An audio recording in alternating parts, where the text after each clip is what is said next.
quien nos guíe por medio de su palabra en esta segunda parte de esta conferencia.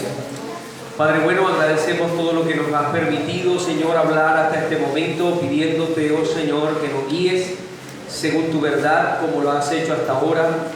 Gracias por esa gloriosa doctrina de la unión con Cristo. Gracias, Señor, porque podemos no solamente alabarte, no solamente adorarte en razón, Señor, a la fe que has depositado en nuestra vida, sino también entendiendo hoy que todo esto se debe a que nos has unido a tu Hijo Jesucristo. Gracias, Señor, por esta maravillosa verdad, y permite, Señor, que sigamos adelante en este tiempo en Cristo Jesús. Amén y amén. Bien, estuvimos entonces analizando ya, amados hermanos, nuestro primer punto, que fue la importancia de esta doctrina. Permítame entonces pasar a la doctrina misma. Recuerden que inicialmente presentamos un bosquejo que consta de 3 partes. El primero, la importancia de la doctrina, luego la doctrina misma. Vamos a hacer una explicación de la doctrina misma, aun cuando usted pudiera ya haberse hecho una idea a través de los textos bíblicos que estuvimos ya tratando. Pero en este nuestro segundo enfoque temático vamos a tratar de establecer una definición teológica a la doctrina de la unión con Cristo. Y yo creo que el primer paso que nosotros debemos dar en razón a esto es que si vamos a definir la doctrina de la unión con Cristo teológicamente, debemos evitar ciertos errores. Es como si presentáramos primero lo que la doctrina de la unión con Cristo no es, para luego hablar de lo que la doctrina de la unión con Cristo sí es. Entonces los errores que pudiéramos nosotros evitar, todos ellos surgen al no reconocer la unión con Cristo y su carácter objetivo y su manifestación subjetiva. Yo hablé de eso un poco en la primera intervención, pero me permito aclarar o más bien ahondar un poco más, por si de alguna manera no hemos quedado claros en este tema. ¿Qué queremos decir con el carácter objetivo y el carácter subjetivo de la unión con Cristo? En cuanto al carácter objetivo, hacemos referencia a la unión misma con sus efectos cuando ocurrió, que ya nosotros vimos por la evidencia bíblica que fue antes de la fundación del mundo. Esta es la unión con Cristo en su carácter objetivo, sus implicaciones judiciales, sus efectos, pero allí, aquello que se dio solamente en la Trinidad cuando no había nada y que ocurrió en esa relación intertrinitaria, aquello que se determinó en el pacto por gracia. Todo eso tiene un carácter objetivo. Siempre que hablamos de la salvación, siempre que hablamos de la obra que se aplica a nosotros, debemos hacer siempre esta distinción, lo que es objetivo y lo que es subjetivo. Así que la manifestación subjetiva nos referimos a aquello que el Espíritu Santo aplica en nosotros, y más aún que nosotros a través de la obra de gracia logramos percibir, como es el caso de la fe, como es el caso de la santificación, como es el caso de la perseverancia de los creyentes. Todas estas son manifestaciones subjetivas de algo que ya ocurrió objetivamente. Si no hacemos esta distinción entre lo objetivo, lo que pasó allá, y lo subjetivo, lo que ocurre en nosotros, pudiéramos malentender la doctrina de la unión con Cristo. Un ejemplo, la Biblia habla de que nosotros hemos resucitado con Cristo. ¿Quiénes de los que están aquí presentes han resucitado? Ninguno. Porque cuando utiliza la expresión que hemos resucitado con Cristo, no está hablando en un sentido subjetivo desde lo que nosotros experimentamos, sino en un sentido objetivo de lo que Cristo hizo. Solamente cuando entendemos este aspecto del objetivo en la diferencia de lo subjetivo, podemos entonces no caer en herejías o no caer, digamos, en enseñanzas erradas incluso en cuanto a esta doctrina que estamos hablando. Entonces los eventos objetivos son unos y son los que Cristo, el Padre y el Espíritu Santo efectuaron y realizaron desde antes de la fundación del mundo, y los eventos subjetivos son otros, todos aquellos que están en relación a nuestra humanidad, cómo se nos comunica a nosotros. Entonces es muy importante que reconozcamos entonces que la unión con Cristo no es de ninguna manera el que nosotros, al unirnos a Él, se va a entremezclar lo divino con lo humano. El hecho de que se diga que nosotros estamos unidos a Cristo no quiere decir que nuestra humanidad de alguna manera se eleva a la categoría de Dios. Seguimos siendo todavía pámpanos, aunque estamos unidos a la vida. Seguimos siendo parte del cuerpo, pero ninguno de nosotros se transforma en cabeza. Seguimos siendo piedras vivas que hacen parte del templo, pero la piedra angular sigue siendo una, que es Cristo.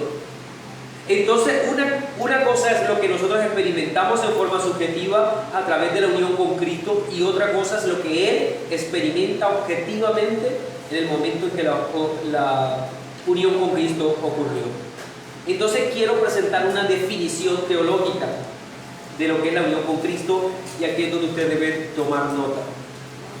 La unión con Cristo es el acto trinitario. La unión con Cristo es el acto trinitario por el cual la segunda persona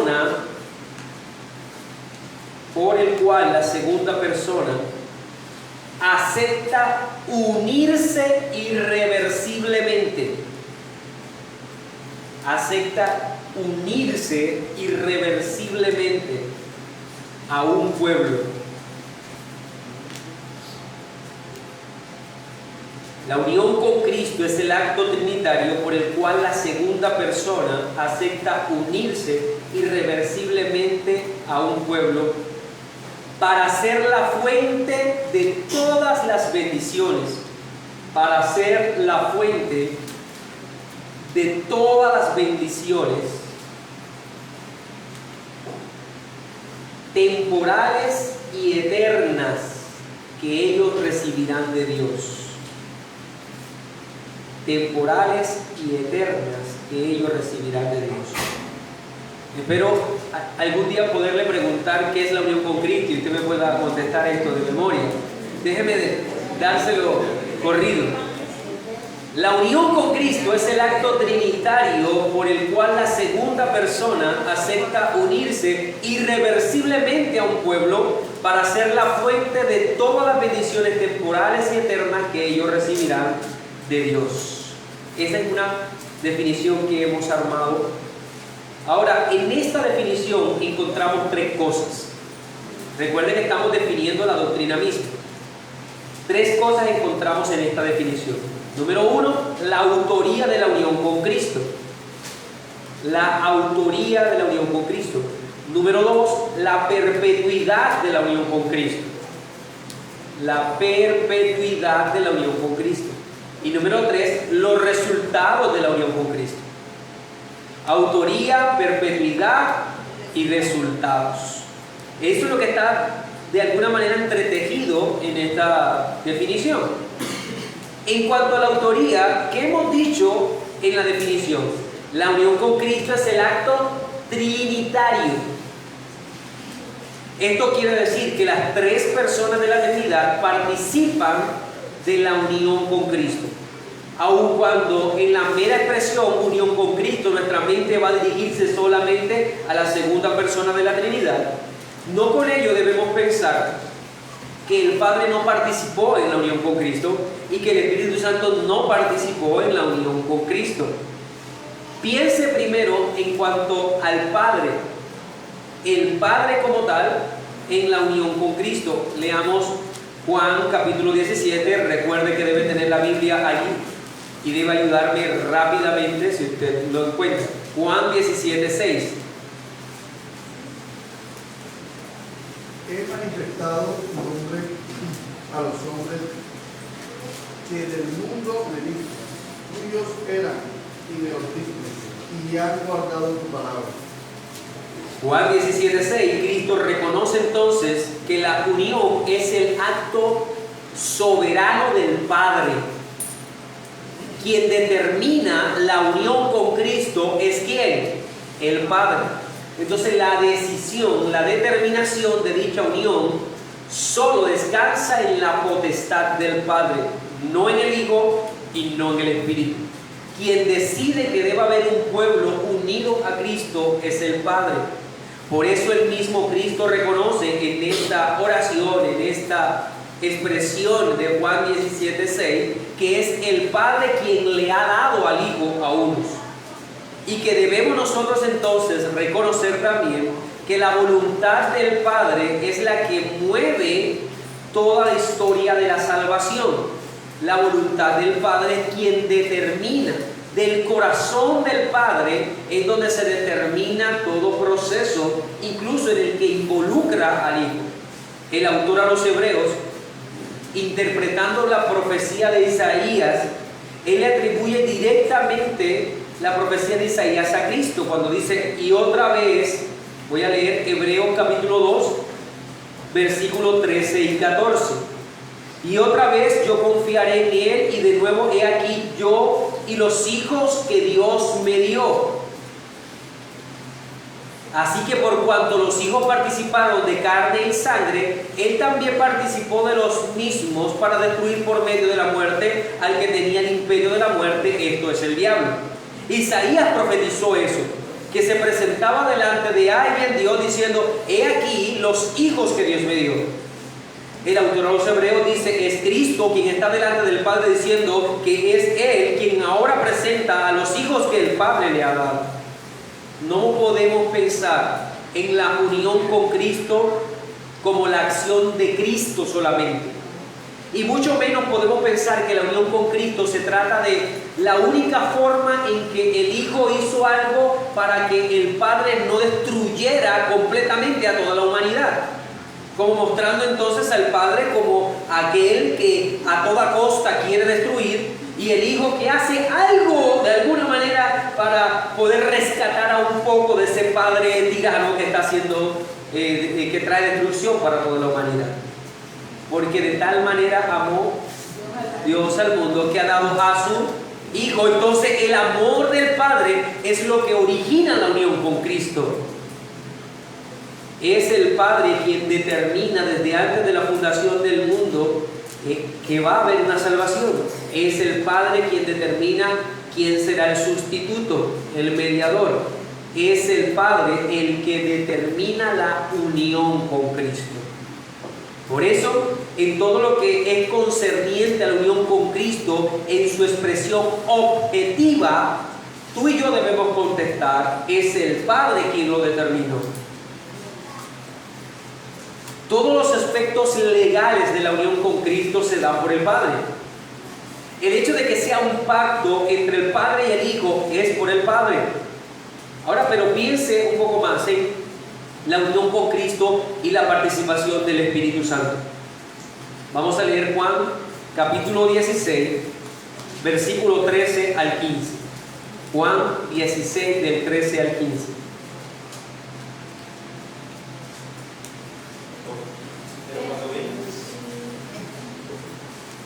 Pero cuando venga el Espíritu de verdad, Él os guiará a toda la verdad, porque no hablará por su propia cuenta, sino que hablará todo lo que oyere y os hará saber las cosas que habrán de venir. Él me glorificará, porque tomará de lo mío y os lo hará saber. Todo lo que tiene el Padre es mío, por eso dije que tomará de lo mío y os lo hará saber. Muchas gracias. Cristo entonces habla de la unión con el Padre, recuerden ustedes en este texto, y nos dice que todo lo que es del Padre es del Hijo, pero ahora también nos habla de la unión de Él, del Padre y del Hijo con el Espíritu Santo, y está diciendo que el Espíritu Santo entonces tomará lo que es de Cristo y nos lo hará, nos lo entregará a nosotros. Entonces piense por un momento, si hemos hablado hasta ahora de la unión con Cristo como aquello que en efecto nos mantiene unidos a Él y es la fuente de toda bendición, la fuente de toda bendición es la unión con Cristo, ¿cómo se transmite? ¿Cómo se comunican esas bendiciones a nosotros? En este texto nos dice claramente el Señor Jesucristo, quien comunica las bendiciones en la unión con Cristo es el Espíritu Santo. Entonces, quien determina la unión con Cristo es el Padre, pero quien entrega las bendiciones de la unión con Cristo, quien ejecuta la unión con Cristo, quien te va a tomar del Hijo y nos los va a dar a nosotros en esa unión, es el Espíritu Santo. Él tomará lo mío, dice, y os lo hará saber. Así que la obra de la tercera persona de la Trinidad en la unión con Cristo es que Él es el agente operante en esta unión. Y si lo vemos bien, cuando hablamos de la obra del Espíritu Santo, siempre hacemos referencia a la unión con Cristo en su carácter subjetivo. ¿Ya sabemos a lo que se refiere? En su carácter subjetivo. Quiere decir esto lo que yo entiendo, lo que yo percibo. Siempre que hablamos del carácter subjetivo de la unión con Cristo, estamos hablando de una obra del Espíritu Santo. ¿Cómo yo experimento mi santificación? Porque estoy unido a Cristo y porque el Espíritu Santo comunica a mi alma el hecho de que le pertenezco a Cristo y que debo santificarme cada día más. El Espíritu Santo entonces va a mantener nutriendo la unión con Cristo. Todo el tiempo va a tomar de lo que es de Cristo y nos lo dará a nosotros. Y esto lo vamos a percibir. Por eso necesitamos ser llenos del Espíritu. Por eso necesitamos ser guiados por el Espíritu. Por eso necesitamos todo el tiempo crecer en la vida del Espíritu. Porque el Espíritu es quien comunica todo aquello que se desprende de la gloriosa unión con Cristo. Esta es la razón también por la que en el lenguaje de Pablo el Espíritu es llamado el sello. El sello, ahora este sello en el que atestigua que estamos unidos a Cristo, este sello no es para Cristo. Ya Él recibió a los suyos ¿cuándo? Antes de la fundación del mundo. Entonces este sello ¿para quién es? Es para nosotros. El Espíritu Santo sirve como un sello, Él es las arras de nuestra herencia. El Espíritu Santo es la expresión entonces subjetiva de la unión con Cristo y todo aquello que se da en favor nuestro. Volvamos entonces a la definición que ya hemos hecho. ¿Se acuerdan aquella que les pedí que por favor algún día se memorice? La unión con Cristo es el acto trinitario por el cual la segunda persona de la Trinidad acepta unirse irreversiblemente a un pueblo para ser la fuente de todas las bendiciones temporales y eternas que ellos recibirán de Dios. Hemos hablado de la autoría de la unión con Cristo y que hemos dicho, ¿quién es el autor? El Padre. ¿Y el Espíritu Santo no está participando en la unión con Cristo? Sí. Él es entonces el agente ejecutor, es el que nos da del Hijo lo que nosotros recibimos. El Padre es la determinación de la unión con Cristo. El Espíritu es la operación en la unión con Cristo. Pero nuestra definición, que acabamos de leer, hace énfasis en la segunda persona de la Trinidad. Cristo acepta unirse irreversiblemente a un pueblo. Es Cristo entonces el que se une a nosotros. No es el Padre, nosotros no somos uno con el Padre. Nosotros no somos uno con el Espíritu Santo. Él habita en nosotros. En cambio, con Cristo somos su cuerpo. La unión es solo con Cristo. Aun cuando participa la Trinidad en ella, la unión es con Cristo. Efesios capítulo 1, versículos 22 y 23 dice, Efesios 1, 22 y 23, y sometió todas las cosas bajo sus pies, y lo dio por cabeza sobre todas las cosas a la iglesia, la cual es su cuerpo y la plenitud de aquel que todo lo llena en todo. Entonces pudiéramos nosotros reconocer allí que cuando hablamos de la unión con Cristo, es Cristo quien gozosamente, gustosamente acepta unirse a un pueblo. En cuanto a la unión, permítame entonces darle, ya que estamos describiendo esta unión, darle 6 características de la unión con Cristo. 6 características de la unión con Cristo. Recordemos que el propósito de esta definición es alejarnos de todo mal concepto que pudiéramos tener de la unión con Cristo. La unión con Cristo, número uno, es espiritual. Es una unión espiritual. No es unión anatómica. O sea, nosotros no estamos unidos físicamente a Cristo. No podríamos estar literalmente unidos a Él. ¿Por qué? Lo que Él padeció fue lo que Él padeció. Su humillación fue su humillación. Todo lo que en su carne aún, hasta la presente, la carne que Él tiene, lo vive corporalmente y no nos es transmitido de ninguna manera a nosotros. Es la herejía católica de los estigmas. No ocurre. Lo que le ocurrió a Él en su cuerpo es solo sobre su cuerpo.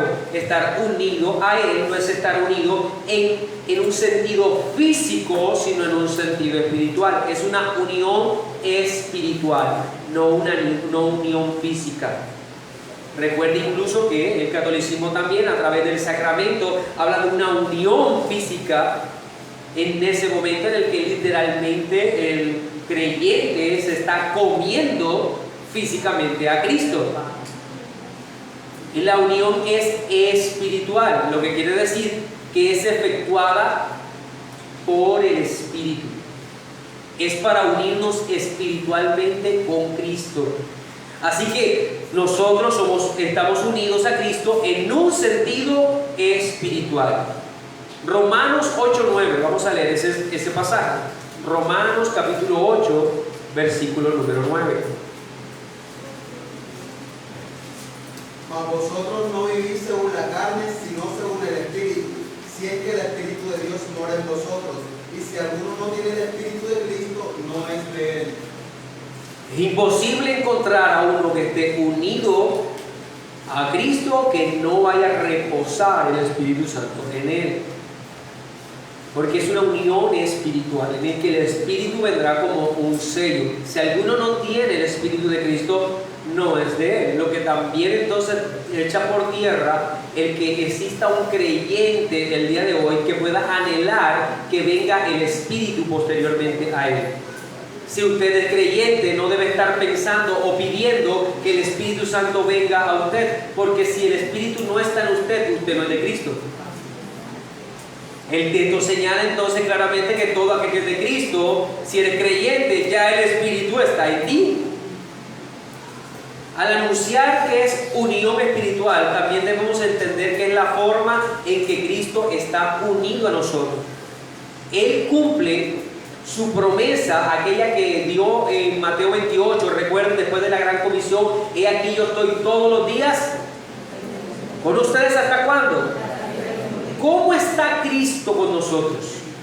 Cuando Él está en la diestra del Padre, a través del Espíritu, porque estamos unidos espiritualmente, no físicamente. Si Él estuviera unido a nosotros físicamente, tendríamos que verlo todos los días a nuestro lado, y no es así, es a través del Espíritu. En 1 Corintios 6:17 dice: pero el que se une al Señor, un espíritu es con Él. Entonces es claro que se trata de una unión espiritual y no una unión física. Esa es la primera característica. Segunda característica, es una unión representativa. Unión representativa. Hebreos capítulo 2, versículo 14 y versículo, vamos a leer hasta el 17. Hebreos 2, 14 al 17.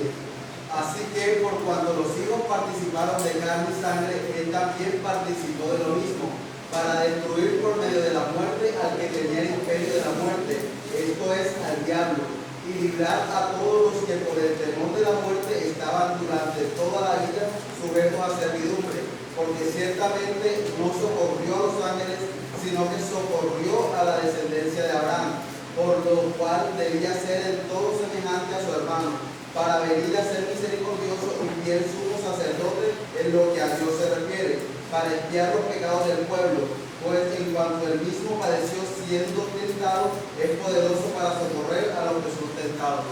En la unión con Cristo es todo lo que se requería para encontrar en Él nuestro verdadero representante, nuestro mediador, aquel que se hace uno con nosotros delante del Padre, hasta el punto de asumir los costos legales que su representación requiere. La maldición que le es propia a los que están unidos a Él, Él la toma para sí. La justicia que es propia de Cristo, Él se la atribuye entonces a los que le pertenece. Esta es la razón por la que pudiéramos hablar de justicia imputada, porque estamos unidos a Cristo. Pero nuevamente, no primero se hace una justicia imputada para estar unidos a Él. Debemos estar unidos a Él. Entonces, esta unión, además de ser unión espiritual, es unión representativa. Cristo está como nuestro representante, unido a nosotros a Él, y Él está como nuestro representante delante del Padre. Número 3, es una unión mística. Creo que algunos solamente le definen así como la unión mística, y es de alguna manera tener una visión un poco estrecha de la unión con Cristo.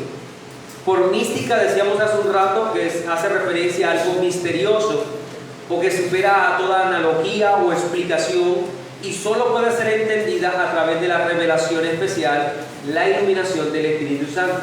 Es mística o es misteriosa porque solo la entienden aquellos que están unidos a Cristo. Los que no están unidos a Cristo nunca pudieran entender la unión con Cristo. Número 4.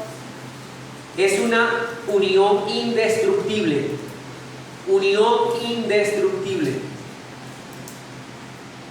Y con esto entonces entraríamos en la segunda parte de este bosquejo que hicimos, que recuerde, en el principio hablábamos entonces de la definición que debíamos hacer, ¿verdad? De los segundos puntos que vimos, no lo tengo aquí anotado, en el bosquejo inicial.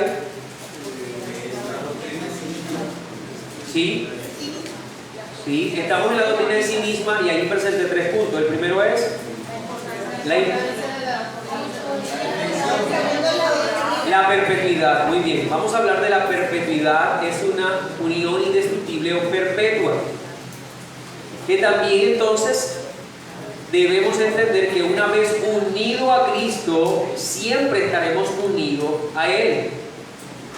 ¿Cómo pudiéramos nosotros llegar al entendimiento de esta verdad? Piense por un momento en que el apóstol Pablo en Romanos capítulo 8 va a hablar de la salvación.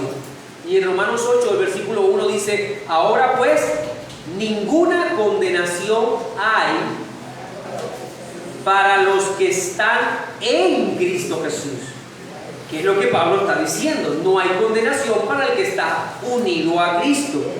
Los que no andan conforme a la carne, sino conforme al Espíritu. La condenación no puede llegar para los que están unidos a Cristo. Recordemos que esta unión se dio ¿cuándo? Antes de los tiempos, cuando el Hijo acepta unirse irreversiblemente a un pueblo. Y esta acción de estar unido irreversiblemente a un pueblo no puede ser destruida. Mis ovejas oyen mi voz, yo las conozco y me siguen. Yo les doy vida eterna y no perecerán jamás. Nadie las arrebatará de mi mano. Mi Padre que me las dio, hablando desde el tiempo pasado, es mayor que todos y nadie la puede arrebatar de la mano de mi Padre. Yo y el Padre somos uno. Está hablando de la unión con Cristo y está hablando entonces de cómo aún en esa relación intertrinitaria en el que el Padre le da unas ovejas al Hijo, el Hijo muere por ellas y estas ovejas están unidas irreversiblemente al Señor. Los que están unidos a Cristo con su cuerpo nunca van a ser cercenados o mutilados. Nunca vamos a ver al cuerpo de Cristo mutilado en una de sus partes. Esta es la razón por la que luego en mismo Romanos 8 Pablo preguntará: por lo cual estoy seguro que ni la muerte, ni la vida, ni ángeles, ni principados, ni potestades, ni lo presente, ni lo porvenir, ni lo alto, ni lo profundo, ni ninguna otra cosa creada podrá separarnos del amor de Dios que es en Cristo Jesús, Señor nuestro. ¿Quién pudiera separar entonces a los que están unidos a Cristo? Nadie. Es una unión indestructible, inseparable. Y aquí es donde todos nosotros le damos gloria a Dios, ¿verdad? Porque cuando nos sentimos por momentos perdidos, cuando sentimos por momentos que no avanzamos en la fe cristiana, reconocemos nuestra responsabilidad delante de Dios, pero descansamos en la unión con Cristo. También entonces permítame decir que es una unión personal. Quinta característica entonces es una unión personal. La Iglesia Católica insistió que solo por la mano de ella como iglesia, y más por la administración de los sacramentos, que los creyentes son unidos a Cristo. Que cuando un sacerdote entonces efectúa el bautismo, es donde aquel que es bautizado en ese momento es unido a Cristo. Entonces piense cuán errado es este concepto y tan distinto a todo lo que nosotros hemos visto en cuanto a la Escritura, porque está presentando a la iglesia como la mediadora para la unión con Cristo, como si se tratara entonces de que solo de la mano y de la administración de los sacramentos por parte de la iglesia es que un hombre pudiera acercarse a Cristo. Pero recordemos las palabras de Pablo y mire cómo aplica personalmente la doctrina de la unión con Cristo. En Gálatas 2:20 dice: con Cristo estoy juntamente crucificado, y ya no vivo yo, mas vive Cristo en mí. No dice vive Cristo en la iglesia me la tiene que dar a mí. No, yo estoy unido a Cristo, y lo que ahora vivo en la carne, lo vivo en la fe del Hijo de Dios, el cual me amó y se entregó a sí mismo por mí. Todos y cada uno de nosotros, como creyentes que estamos unidos a Cristo, no hay un creyente más unido al Señor que otro. Esta unión con Cristo tiene funciones legales, somos suyos, Él es nuestro, de la misma manera, en la misma medida para todos.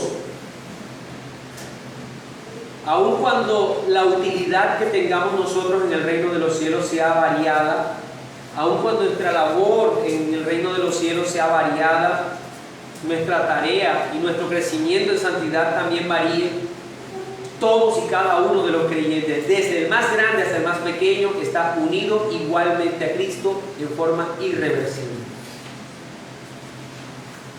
Veamos entonces los resultados de la unión con Cristo. Ya hemos visto entonces la definición, la perpetuidad. Ahora podemos ver entonces los resultados de la unión con Cristo. Nuevamente la definición que hicimos: la unión con Cristo es el acto trinitario por el cual la segunda persona acepta unirse irreversiblemente a su pueblo para ser la fuente de todas las bendiciones temporales y eternas que ellos recibirán de Dios. Entonces, ¿cuáles son los resultados? El hecho de que estemos unidos a Cristo tiene como resultado en que Él se convierte entonces en la fuente de todas las bendiciones que recibimos. Bendiciones que en la definición presentamos como temporales y eternas. Ahora pues, ninguna condenación hay para los que están en Cristo Jesús. Cuando hablamos de la salvación, entonces, hacemos referencia entonces a que en el resultado de estar unido a Cristo. Al estar unido a Cristo no hay condenación para mí, porque Cristo no puede ser condenado. Y yo y Cristo somos uno. Cristo en mí y yo en Él. Vemos claramente entonces cómo Él nos pertenece y nosotros le pertenecemos a Él. No hay separación de ninguna manera. Romanos 8, 29 y 30. Porque los que antes conoció también los predestinó para que fuesen hechos conforme a la imagen de su Hijo, para que Él sea el primogénito entre muchos hermanos. Y a los que predestinó, a estos también llamó, y a los que llamó, a estos también justificó, y a los que justificó, a estos también glorificó. La unión con Cristo garantiza todas estas bendiciones espirituales, temporales y eternas, desde la predestinación hasta la glorificación. La unión con Cristo entonces es todo aquello que nosotros necesitábamos para ser salvos. Necesitábamos para ser bendecidos en lugares celestiales. De esta unión con Cristo se desprende todo. ¿Qué hemos visto entonces, mis hermanos?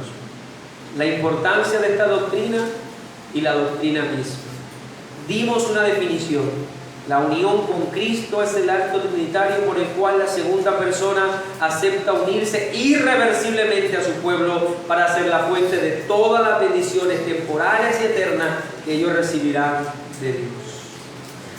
En los minutos que nos faltan, entonces, vamos a hablar de nuestro tercer punto, y es algunas consideraciones a esta doctrina que pudieran ser tomadas a manera aplicativa también. Y yo creo que algunas veces, dentro de lo complejo que son las doctrinas y que pudieran llegar a ser las doctrinas bíblicas, nos esmeramos por entender los conceptos, nos esmeramos por entender las conexiones teológicas, nos esmeramos por, de alguna manera, hacer posible a nuestra mente encontrar armonía y coherencia, pero muchas veces después de todo eso fallamos en las implicaciones que una doctrina tiene, y toda doctrina tiene implicaciones prácticas para nuestra vida, implicaciones que nos deben llevar a reconocer nuestra responsabilidad frente a la verdad que ya hemos entendido. Entonces, en este tercer punto, lo que vamos a estar considerando por un momento es el peso de la doctrina, pero más allá del peso en su definición teológica, que ya hicimos la explicación, es más bien que demos el siguiente paso a las consideraciones o a las aplicaciones. Por lo tanto, lo primero que pudiéramos decir es: sin la unión con Cristo, sin esta doctrina, sin la unión con Cristo, no hay salvación. Esa es una muy buena conclusión. Sin la unión con Cristo no hay salvación. De modo que si alguno está en Cristo, nueva criatura es.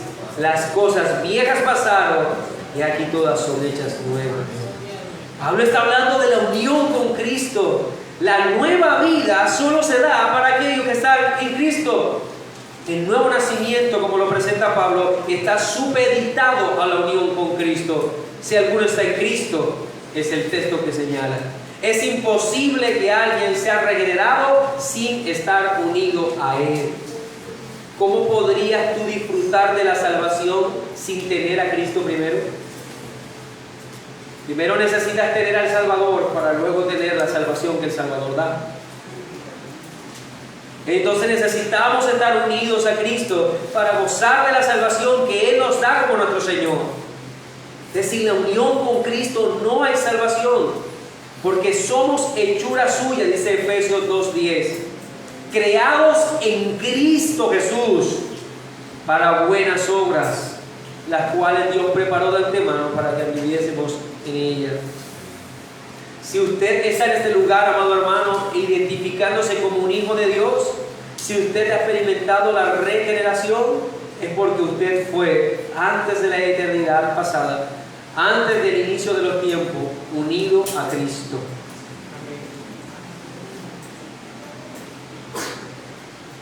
Primera de Juan, capítulo 5, versículo 11 dice: y este es el testimonio, que Dios nos ha dado vida eterna, y esta vida está en su Hijo. El que tiene al Hijo tiene la vida. El que no tiene al Hijo no tiene la vida. ¿Qué necesitas tener primero? ¿La vida para tener al Hijo o al Hijo para tener la vida? Al Hijo para tener la vida. La unión con Cristo es primero.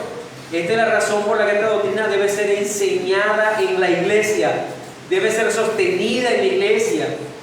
Los fieles creyentes deben conocer esta verdad porque va a producir tranquilidad a nuestra alma. Va a ayudarnos a entender que aquello sobre lo que nosotros estamos cimentados de verdad no es una tierra movediza, es una roca eterna, es la unión con Cristo, amado hermano. Nada nos mueve de esta gloriosa unión. En ella encontramos consuelo, En esta gloriosa unión encontramos refugio para nuestras luchas de este lado de la eternidad. Número 2, sin un entendimiento de la unión con Cristo, no hay verdadera santidad. No solamente no hay salvación, sino que no hay verdadera santidad. Algunos que malentienden lo que estamos enseñando pudieran decir, bueno, al final entonces la doctrina de la unión con Cristo te dice que tú eres salvo, no importa la forma en que tú vivas. Y eso es totalmente contrario a lo que la Biblia dice. Porque recuerden que la unión con Cristo tiene un aspecto objetivo, pero también tiene un aspecto subjetivo. Excelente, buenos estudiantes. 1 Corintios 6:15 dice, 1 Corintios 6:15, ¿no sabéis que vuestros cuerpos son miembros de Cristo? ¿De qué está hablando? La unión con Cristo. Quitaré pues los miembros de Cristo y los haré miembros de una ramera, de ningún modo. Entonces Pablo está diciendo, si tú estás unido a Cristo, esto debe ser un estímulo para tu vida de santidad. ¿Cómo pudiera yo tomar mi cuerpo que está unido a Cristo y darlo en deleite a la carne, al pecado y a la concupiscencia? ¿Cómo debo dirigir mi vida en santidad a través de esta doctrina? Cada vez que yo tenga luchas y tentaciones, debo pensar, yo estoy unido a Cristo. Mis miembros no deben estar presentados a la concupiscencia. Mis miembros deberían estar dirigidos a la gloria del Señor. Yo le pertenezco a Él, no a las concupiscencias de este mundo. Yo le pertenezco a Él, no a lo que el mundo pudiera insinuarme todo el tiempo para que yo lo disfrute. Nuestro ser por completo debe estar por debajo, allí, asumido, de alguna manera sometido al servicio del Señor. Y esta doctrina no promueve libertinaje, no incentiva el pecado por una seguridad supuesta anclada en la obra perfecta de Cristo, diciendo, si yo estoy unido a Él, no importa cómo yo viva, todo lo contrario. Al ser contundente la palabra de estar unidos a Cristo, si la cabeza es santa, el cuerpo debe ser santo también. El cuerpo también debe ser santo. Mire cómo este balance es perfectamente descrito por el apóstol Pablo en Colosenses capítulo 3, versículo 1 y 2. Colosenses 3, 1 y 2. Y usted notará la doctrina de la unión con Cristo aquí. Pues habéis resucitado con Cristo. Si pues habéis resucitado con Cristo, buscad las cosas de arriba, donde está Cristo sentado a la diestra de Dios. Todos aquellos que han resucitado con Cristo, usted no ha resucitado todavía, pero objetivamente cuando Cristo resucitó, cuando usted estaba unido a Él, usted experimentó los beneficios de la unión con Cristo. Si usted está unido a Cristo, ¿qué debe hacer? Buscar las cosas de arriba, donde está Cristo sentado a la diestra de Dios. Poner la mira en las cosas de arriba y no en la tierra. Los que resucitaron con Cristo entonces no están glorificados el día de hoy. Todos los que están aquí creyentes han resucitado con Cristo, pero todavía no están glorificados. Y como no están glorificados, ¿qué tienen que hacer? Buscar las cosas de arriba. Eso es lo que tienen que hacer. Y número 3, sin un entendimiento claro de esta doctrina, no habrá una sana vida práctica. No habrá una sana vida práctica. Con Cristo estoy juntamente crucificado. Ya no vivo yo, mas vive Cristo en mí. Y lo que ahora vivo en la carne, lo vivo en la fe del Hijo de Dios, el cual me amó y se entregó a sí mismo por mí. Pablo está presentando la doctrina de la unión con Cristo en su implicación de la vida práctica. Y está diciendo, cual sea la situación que yo viva, cual sea la situación que yo deba enfrentar, lo que yo viva hoy en la carne lo haré en consecuencia a la unión con Cristo. Yo todo lo debo vivir como Cristo vivió. Esto nos ayuda en la toma de decisiones, amados hermanos. Esto nos ayuda a enfrentar los problemas, cómo asumimos posturas en la vida. La unión con Cristo no solo es una doctrina objetiva, porque ocurrió en el Padre, en el Hijo y el Espíritu, también es una doctrina subjetiva que debe ser vivida, asumida por todos en cada área de nuestro ser, hermano. Así que esta doctrina sirva para que nosotros cada día procuremos una mayor santidad, porque separados de Él nada podemos hacer. Vamos a orar. Padre bendito, te damos gracias por toda esta mañana, Señor, que estuvimos estudiando esta bella verdad. Gracias, Señor, porque has sido bueno al permitir que nuestra mente pudiera entender por lo menos un poco de esta gloriosa unión.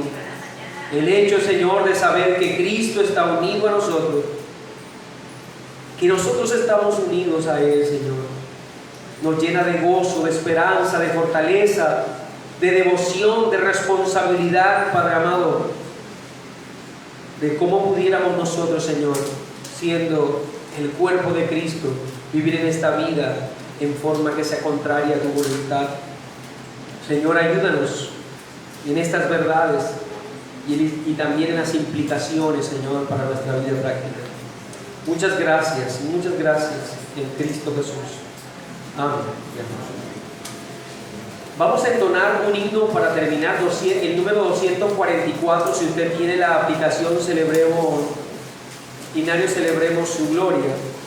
Si usted no tiene la aplicación, pero está al lado o cerquita de alguien que sí la tiene, por favor, acérquese con el propósito de que cantemos todos el himno 244, que tiene por nombre Glorioso Cristo y habla precisamente de la obra de nuestro Señor. Puestos en pie, entonces podemos cantar Glorioso Cristo.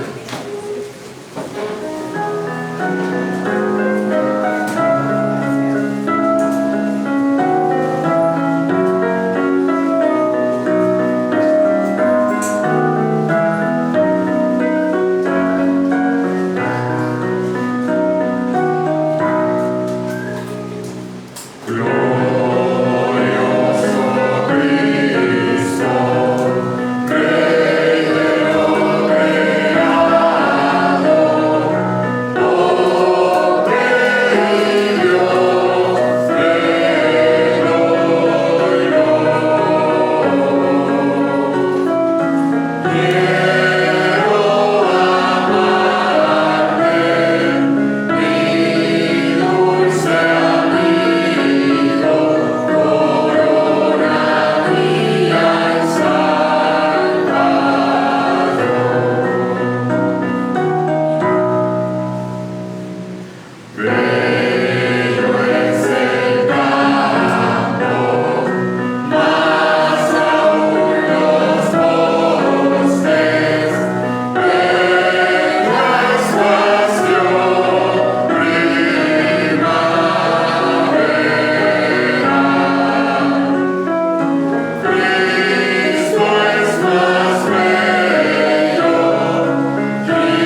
Jesucristo, te alabamos.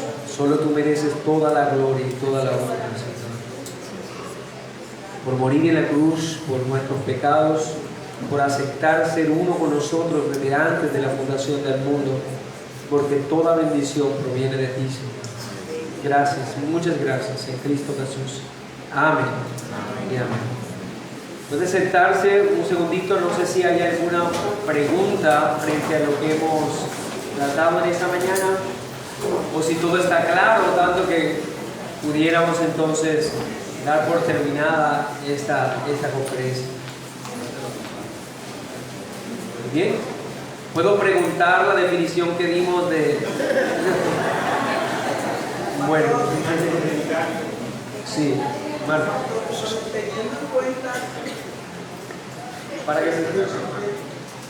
teniendo en cuenta, pastor, lo que aprendimos hoy, que hacía remembranza de que todo Cristo lo hizo antes de la fundación del mundo. Cuando uno escucha personas que dicen, yo decidí aceptar aquí, u otro le dice, cuidado, pierdes tu salvación. Cuando se habla así, no se tiene en cuenta que esto fue algo que Cristo ya lo hizo. Es como si lo estuvieran haciendo subjetivamente, personalmente. Sí, nosotros debemos, en la insistencia que hemos hecho en esta conferencia, es separar entonces todo lo que es objetivo o lo que es subjetivo.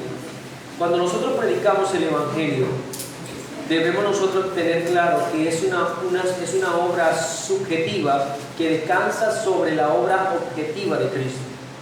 Quiere decir que yo llamo a los pecadores al arrepentimiento, porque eso es lo que me manda la Escritura. Y el que yo le diga a una persona, tú debes arrepentirte para ser salvo, no está mal. Pero claro, yo entiendo objetivamente que para que esa persona se arrepienta, primero Cristo debió estar unido a él y primero Cristo debió morir en la cruz por él. Pero en la predicación del Evangelio no se me invita a presentar lo objetivo, sino lo subjetivo, y es invitar a los hombres a que conozcan la verdad objetiva de Cristo y de su obra, para que ellos subjetivamente experimenten entonces la salvación. Entonces debemos demarcar cuáles son, qué atañe a la predicación del Evangelio y qué no atañe a la predicación del Evangelio. Hay muchos que cometen entonces el error a la hora de prometer salvación a través de una oración, o prometer salvación a través de levantar la mano, cuando en realidad nuestro llamado debe ser al arrepentimiento, como la Escritura claramente lo enseña, entendiendo que procederá a la salvación todos aquellos que el Señor ha determinado para ellos. Pero en eso descansamos simplemente. Pastor, una pequeña pregunta. Sí, adelante. Quiero a ver si me pueden aclarar más dónde.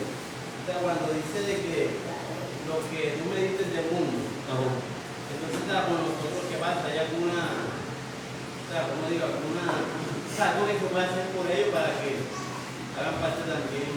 Sí. Y qué bueno que tu pregunta va dirigida nuevamente a algo que nosotros entendemos. ¿Qué puedo hacer yo?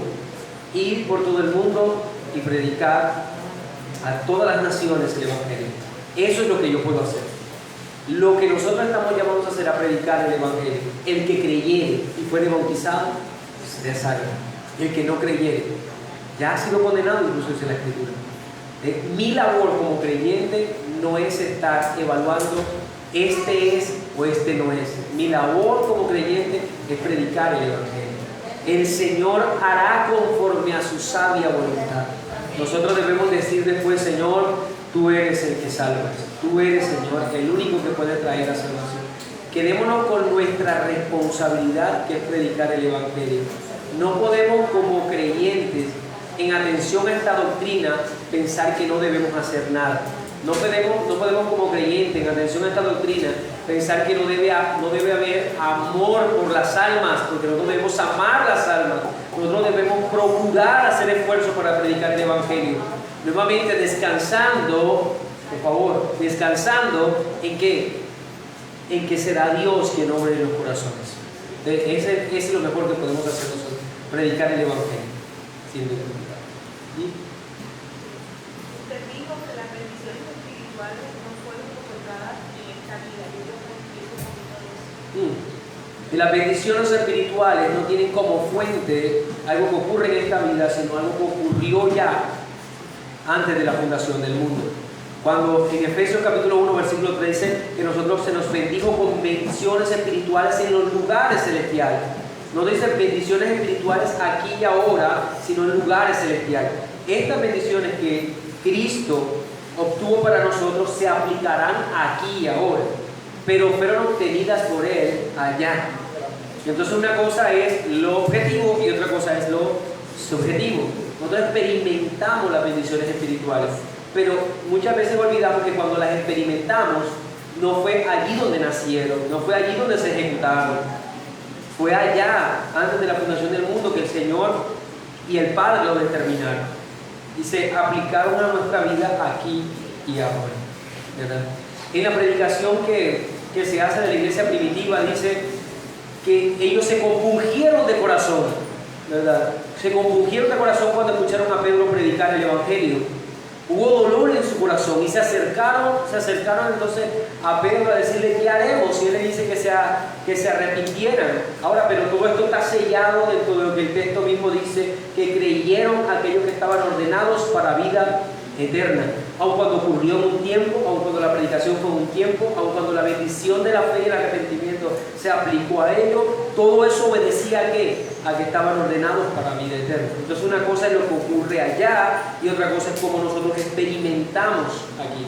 Pero el génesis o la raíz de todo no es la vida aquí, es lo que ocurrió antes de la fundación del mundo. Sí. Pastor, buenos días. En él somos llamados eficazmente. En ese contexto pregunto, ¿a qué se refiere cuando la palabra de Dios no regresa vacía? Correcto. Si nosotros entendemos que el Señor a través de su palabra va a llamar a todos aquellos que están unidos a Él, ¿verdad? Entonces cuando la palabra del Señor, la predicación del Evangelio, no hay un resultado que nosotros pudiéramos llamar resultado positivo porque no hubo conversión, eso no regresó vacío entonces tampoco al Señor. ¿Por qué? Porque ya cumplió su propósito. Su propósito no era salvar. El propósito de la palabra es salvar o condenar. Entonces, en donde la palabra del Señor nos salva, la palabra del Señor condena. En todo momento la palabra del Señor está haciendo su labor. Nunca queda en tierra o queda inoperante. Por eso nosotros predicamos la palabra del Señor, porque es la única que pudiera llamar a los santos, aquellos que han sido salvos en Cristo, entendiendo que cuando no ocurre eso, pues el Señor así lo ha querido. Nunca vuelve vacío, siempre cumple el propósito por el cual el Señor la ha enviado. Creo que en esa misma línea de lo que estás hablando, yo hace un tiempo tengo como algo que me viene rotando en la cabeza y es, bueno, según lo que has dicho, hay como también aparte de lo objetivo, hay una necesidad o algo que tiene que ocurrir subjetivamente, que las personas confiesen con su boca que Jesús sí es su Salvador. Pero en ese sentido, ¿cómo sería, no sé, en otras partes del mundo donde nunca han tenido la oportunidad personas de recibir esa palabra, esa predicación de la que estamos hablando? Esas personas quizá ya simplemente están predestinadas a perdición, o hay alguna posibilidad de que objetivamente hayan sido salvas y sin recibir directamente esa palabra, no sé, tengan algún tipo de salvación. Sí. Recordemos entonces que Romanos nos dice que la fe viene por el oír. Entonces es necesario el oír, ¿verdad? Si no se escucha el mensaje del Evangelio, no habrá fe. Esto nuevamente en cuanto a nosotros como creyentes, ya que estamos debajo de la obligatoriedad de la gran comisión, tenemos que ir y predicar el Evangelio. Por eso es que la iglesia siempre ha estado interesada en las misiones, porque las misiones deben tener como propósito llegar a todos aquellos lugares en los cuales no se ha predicado el Evangelio. Pero eso es nuestra responsabilidad, no es la obra de Dios. No es la obra de Dios misma ejecutando en el corazón de los hombres. Nosotros predicamos el Evangelio y debemos predicar el Evangelio. Dios actuará en el corazón de los hombres a su parecer. Por lo tanto, en estas naciones en las cuales hoy, el día de hoy, no se ha predicado el Evangelio, deben ser para nosotros los objetivos para predicar el Evangelio, pero descansando que aun cuando fuéramos allá, como ocurrió en el caso de Jeremías, en el que predicó durante todo su ministerio público, y cuántos convertidos hubo en Jeremías, en tiempo del profeta Jeremías, ni uno solo. Y él predicó por mucho tiempo, ilustró la obra de salvación, enseñó la obra de salvación, habló del pacto una y otra vez, y vivió y experimentó en su propia carne todo lo que era el trato de Dios con el pueblo, y no hubo ni uno solo. ¿Por qué? Porque el Señor así lo quiso. Entonces nosotros debemos descansar en el hecho de que estamos regando la semilla, pero quien decide que la semilla germine, yo sembré, Apolo regó, pero el crecimiento lo da Dios. Entonces nuestra responsabilidad es predicar el mensaje del Evangelio en esos lugares que el día de hoy no han sido alcanzados. No nos pongamos a debatir en nuestra mente, este será predestinado o este no será predestinado. Esa no es nuestra responsabilidad. No se nos ha dicho que debemos medir quién no es predestinado. Se nos ha llamado a predicar el Evangelio a toda criatura. ¿Sí? Usted concluye donde la mente del hombre que vive en unión con Cristo es renovada, es una mente nueva. Y nuestra actitud, nuestra manera de pensar muere. Ya no vivo yo, Cristo vive en mí. Sí. En la Biblia Pablo dice, esta carne no me deja ya. Entonces yo lo que veo, el proceso espiritual en uno, pero la carne que está en uno no nos deja vivir en esa santidad que, o sea, hoy vemos que debe ser nuestro ejemplo de vida porque sí. ya conocemos y porque el Espíritu Santo está en nuestra vida. Sí. Ya. Esa es una pregunta que yo le hago. La carne no me deja hacer lo que... Bueno, entonces es bueno que entendamos allí, por esta última pregunta, el hecho de que cuando hablamos de la vida práctica, nosotros estamos unidos a Cristo. Esto demanda de nosotros santidad en todo lo que hacemos, pero no vamos a pensar que eso será fácil. No es fácil, ¿por qué? Aun cuando estamos hoy ya unidos a Cristo, hay una de las bendiciones que se desprenden de la unión con Cristo que todavía no se ha efectuado objetivamente en nosotros. ¿Cuál es esa bendición? La glorificación. Entonces, hasta que la glorificación no se dé, que son estas bendiciones que se desprenden de la unión con Cristo, vamos a estar en una lucha constante con nuestra propia carne. Pero esa bendición se va a dar. Objetivamente nosotros seremos transformados y ya no tendremos que preocuparnos por el pecado. Pero mientras eso ocurre, va a haber una lucha por ajustar nuestra vida a lo que demanda esta doctrina de la unión con Cristo. Muchas gracias. Sí, bien, entonces quiero darle las gracias a todos ustedes por atender a este llamado que ha hecho la Iglesia Bautista Reformada Gracia Redentora, y también pues decirles que como esta conferencia, la iglesia va a seguir organizando periódicamente algunas charlas más, y que queremos que ustedes también puedan hacer parte de este grupo que siga estudiando estas grandes doctrinas de la fe, rogando al Señor que edifique su alma y edifique la iglesia del Señor.